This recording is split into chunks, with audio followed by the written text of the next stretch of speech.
নাহমাদুহু সাল্লি আলা রাসূলিহিল কারীম আম্মা বা'দ।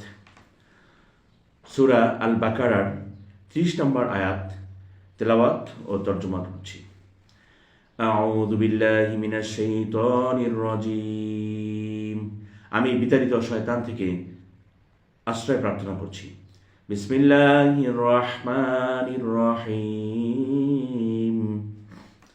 এবং পরম করুণাময় আল্লাহ তাআলা নামে শুরু করছি। وَإِذْ قَالَ رَبُّكَ لِلْمَلَائِكَةِ إِنِّي جَاعِلٌ فِي الْأَرْضِ خَلِيفَةً। আর তোমার পালনকর্তা যখন ফেরেশতাদিগকে বললেন, ইন্নী জাইলুন ফিল আরদি খলিফা, আমি পৃথিবীতে একজন প্রতিনিধি বানাতে যাচ্ছি। ক্বালু আতাজআলু ফিহা, তখন ফেরেশতাগণ বলল, তুমি কি পৃথিবীতে এমন কাউকে সৃষ্টি করবে, মাই ইউফসিদু ফিহা, যে দাঙ্গা হাঙ্গামার সৃষ্টি করবে, ওয়া ইয়াসফিকুদ দিমা,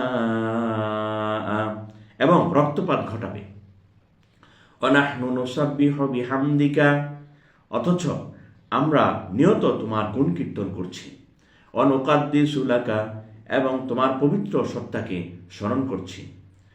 ক্বালা ইন্নী আ'লামু মা লা তা'লামুন, তিনি বললেন, নিঃসন্দেহে আমি জানি যা তোমরা জানো না। সাদাকাল্লাহুল আযীম।